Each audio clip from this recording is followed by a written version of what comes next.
If this found you, it didn't arrive with urgency or noise. It arrived quietly, the way truth often does, slipping past the defences of logic and landing somewhere deeper than thought. You may not have been searching for answers, and yet something in you recognised the signal immediately, not as information, but as familiarity. There is a particular sensation that precedes every true shift. It is not excitement, and it is not fear, though it borrows the energy of both.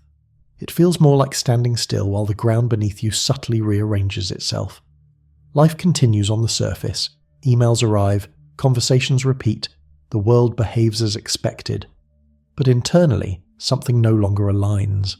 The old explanations feel thin. The old motivations feel borrowed. The future, once predictable, now appears strangely open and undefined. This is not confusion, it is threshold awareness. Moments like this arise when the internal map you've been using to navigate reality can no longer account for what you're sensing. Your perception begins to outrun your explanations, and when that happens, the mind interprets it as instability, even though it is the opposite. It is coherence forming at a deeper level.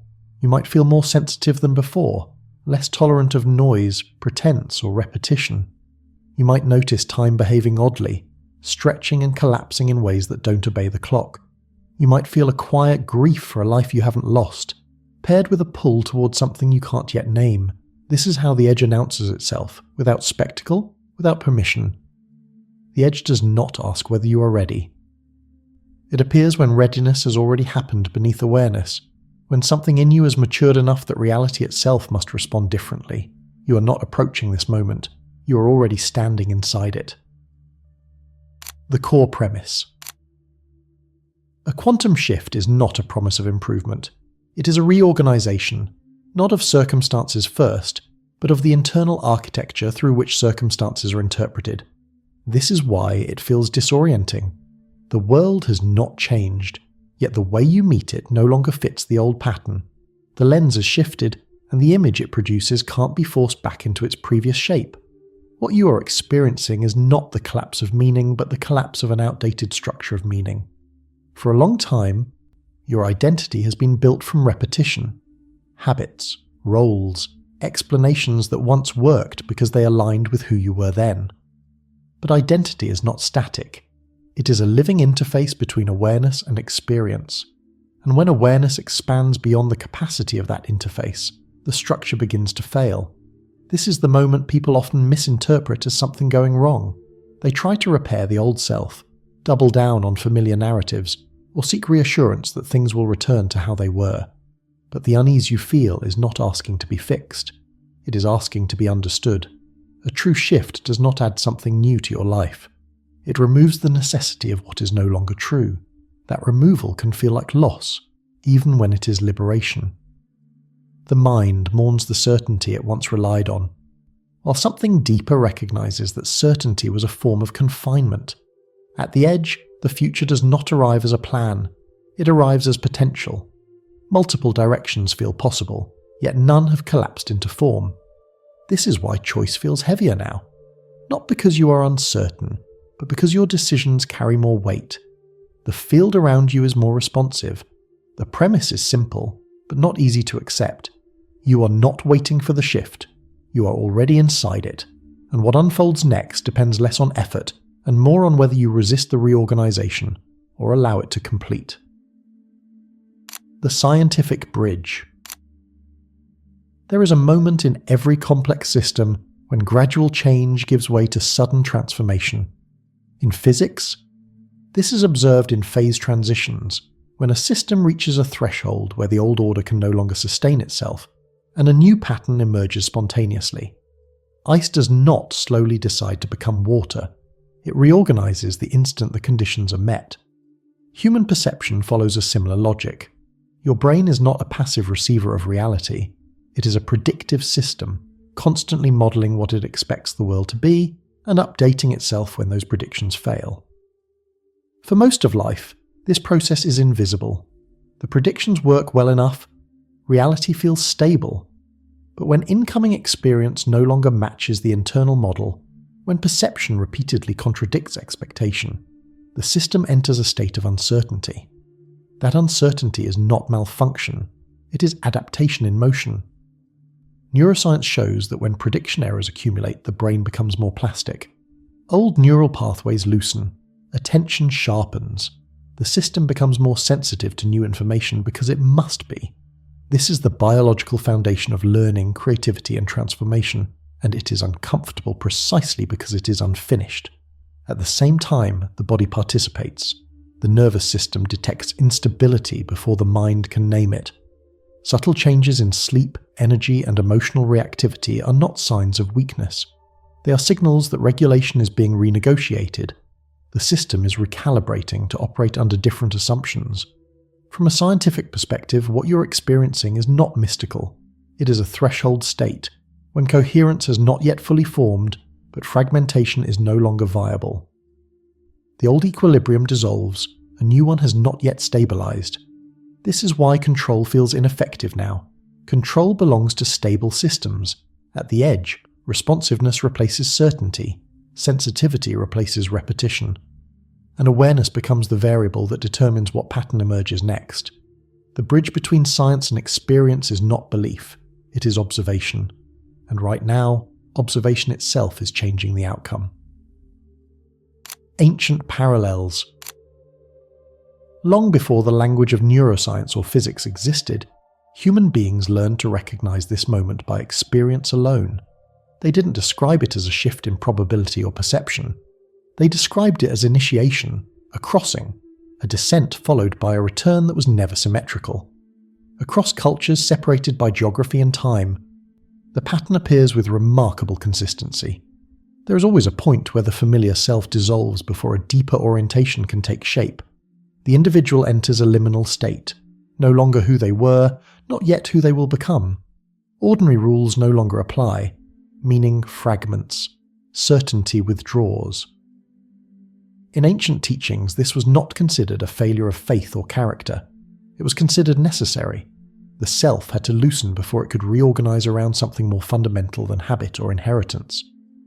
What was being shed was not the person, but the identification with surface roles mistaken for essence. Some traditions spoke of this as remembering rather than learning.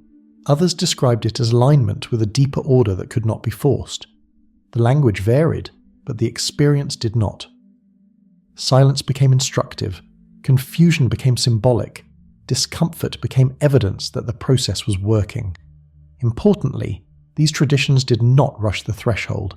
They understood that the in-between state carried intelligence of its own. To move too quickly was to rebuild the old structure under a new name. To resist was to prolong the disintegration. What modern culture often pathologizes, periods of unknowing, withdrawal, or inner disassembly, older systems recognized as markers of transition. The loss of old answers was not a crisis. It was proof that the questions had evolved.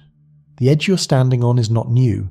It has been walked before by mystics, philosophers, and ordinary people whose lives quietly reorganized around a deeper center. The difference now is not the experience. It is that you are conscious of it while it is happening. Human reflection. At some point, the shift stops feeling abstract and begins to touch the details of your life. Not dramatically at first, subtly. Conversations you once moved through automatically now feel effortful. Certain environments drain you faster than they used to. You notice yourself going quiet, not out of disinterest, but because the familiar language no longer carries what you're trying to express. You may find yourself grieving things that haven't ended, a role, a relationship, a version of ambition that once motivated you. The grief is confusing because nothing is wrong on the surface, but internally you know you are already leaving something behind, and leaving always arrives before arrival. This is often the loneliest part of the edge, not because you lack people, but because you are between resonances. The old ways of connecting no longer feel true, and the new ones have not yet stabilized. You may feel unseen even in familiar company, or strangely peaceful in solitude you once avoided. There is a temptation here to translate this experience into self-judgment, to assume you're becoming detached, unmotivated, or difficult. But what is actually happening is a reorientation of value. Your system is becoming less tolerant of what requires you to fracture yourself in order to belong. This can be frightening. Belonging has always been a form of safety, and when the old forms of belonging dissolve, the nervous system interprets it as risk. Yet something deeper knows that staying aligned with what no longer fits carries a greater cost. The edge asks a quiet but uncompromising question. What are you willing to release in order to remain honest with yourself? There is no correct answer, only a truthful one. What you're feeling is not withdrawal from life. It is intimacy with it, deepening, and intimacy always changes the terms of engagement. You're not losing your humanity here. You are refining it. Emotional frequency. As the shift deepens, emotion stops behaving the way it used to. Feelings no longer rise and fall in predictable patterns. They move with more intensity, more precision, as if something inside you has become finely tuned. Small misalignments register immediately. Subtle truths carry disproportionate weight. This is not emotional instability. It is emotional sensitivity increasing in resolution. Emotion is not an obstacle to clarity. It is information. Long before the mind can articulate what is changing, emotion registers coherence or dissonance at the level of the body. When you are aligned, there is a quiet steadiness, even in uncertainty. When you are not, the system reacts quickly. Tightness, fatigue, agitation, a sense of inner resistance. At the edge, this signaling becomes impossible to ignore. What once could be tolerated now creates immediate friction. What once motivated you now feels hollow. This is not because you are becoming fragile. It is because fragmentation has become expensive. Emotion in this state acts like a tuning mechanism. It does not tell you what to think. It tells you whether you are in resonance with what is emerging. Fear here is not a warning sign in itself. Fear simply indicates proximity to the unknown. What matters is whether fear contracts you back into familiar patterns or sharpens your presence as you move forward. There is a common misunderstanding that growth requires emotional control. At the edge, what is required is emotional honesty. Suppression delays integration. Indulgence scatters attention. But attunement, listening without being overtaken, allows the system to reorganize cleanly. You may notice emotions moving through faster than before, rising, cresting, resolving without the old narratives attached. This is not detachment, it is efficiency. Energy is no longer being bound into prolonged internal conflict. As coherence increases, emotion stops defining you. It begins guiding you, and guidance, unlike control, always knows where it's going, even when you don't yet. The deep dive. Every threshold carries an internal structure, even when it feels chaotic. What you're moving through is not random. It unfolds in layers, each revealing something essential about how identity loosens and reforms. First, there is the dissolving of the mask. The roles you once inhabited begin to feel performative. You can still play them, but they no longer convince you. This is not loss of skill, it is loss of identification. Then comes the empty space beneath it, a pause where motivation thins and direction blurs. This is often mistaken for stagnation, but it is actually the absence of false momentum. The system is clearing noise so a more accurate signal can emerge. Next, the mirror appears. Patterns you've carried unconsciously become visible, not as accusations, but as information. You see where you have been operating from protection rather than truth. Seeing this hurts, but it also frees you. After the mirror comes friction. The edge applies pressure. Old strategies fail. Avoidance stops working. You're asked, without drama, to choose whether you will contract or stay present. Then something unexpected happens. A subtle internal alignment replaces effort. You stop forcing clarity and begin receiving it. Insight arrives quietly, not as revelation, but as recognition. From this alignment, a new signal stabilizes. Your sense of self becomes less narrative and more directional.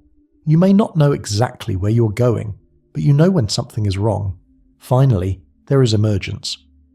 Not a return to certainty, but a different relationship with uncertainty. You move forward without needing guarantees. The edge no longer feels like danger. It feels like depth. This sequence does not happen once. It spirals. Each time the movement is cleaner, faster, more honest.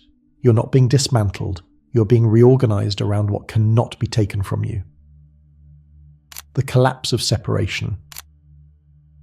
At a certain point, The shift stops feeling personal, not because it becomes impersonal, but because the boundary you once used to define self begins to soften. You notice that the struggle you thought belonged to you alone is part of a much larger movement. Patterns repeat across lives, cultures, and generations. The sense of isolation that once framed your experience loosens. This is where the idea of separation begins to fail, not as a belief, but as a lived assumption. You start to notice that attention itself participates in what unfolds. Where you place it, things organize. Where you withdraw it, things dissolve. This is not control in the traditional sense, it is relationship. The line between observer and environment becomes more fluid, less hierarchical. The world does not suddenly become perfect. Complexity remains, uncertainty remains, but your orientation within it changes. You're no longer bracing against reality as if it were external and adversarial. You're in dialogue with it. At the edge, the question shifts from what is happening to me to how am I participating in what is happening. This is not self-blame, it is agency without ego, responsibility without burden. When separation collapses, meaning reorganizes. You stop looking for purpose as something assigned from outside. Purpose reveals itself as the natural consequence of coherence. What you do becomes an expression of how clearly you are aligned, not a strategy for becoming worthy. This is why the shift feels both humbling and stabilizing. You realize you were never meant to carry reality alone. You were meant to be an interface, responsive, adaptive, and embedded within something far larger than your personal story. You're not dissolving into the whole, you're discovering how the whole moves through you. And once that is felt, even briefly, the old sense of exile cannot fully return. Where the shift lands. What follows the edge is not transcendence in the way it is often imagined. There is no permanent elevation, no escape from the texture of daily life. Instead, there is integration. The shift must land somewhere. It must move through choices, conversations, limits, and actions that now carry a different weight. This is where many misunderstand the nature of awakening. They expect distance from the human experience, when what actually emerges is deeper contact with it. You do not become less involved with life. You become less divided within it. Integration means that insight no longer lives only in reflection. It expresses itself in boundaries you keep without apology, in truths you speak without force, in directions you follow without needing consensus. The shift shows up not as dramatic declarations, but as quiet consistency. You begin to move in ways that no longer require internal negotiation. There is a paradox here. As your internal coherence increases, your life may simplify while your responsibility deepens. Certain paths close permanently. Certain relationships fall away without conflict, not because they were wrong, but because they belong to a frequency you no longer inhabit. At the same time, presence sharpens. You listen more fully, you act more deliberately, you tolerate less distortion, both from yourself and from others. This is not rigidity, it is clarity. Integration is where the extraordinary becomes ordinary, where what once felt like a threshold becomes a way of standing in the world. The edge does not disappear, it becomes internalized as discernment. You begin to trust yourself differently, not because you have answers, but because you recognize the signal beneath the noise.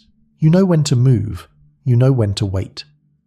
And most importantly, you stop trying to return to who you were, because what you are now is no longer theoretical, it is lived. Where the shift becomes lived. There is a quiet moment that arrives after every true crossing. Not relief, not triumph, stillness. A sense that something fundamental has settled into place without asking for recognition. The world looks the same, yet it no longer presses against you in the same way. You're standing inside your life rather than bracing against it. This is the moment where understanding gives way to knowing. You may not be able to explain what changed.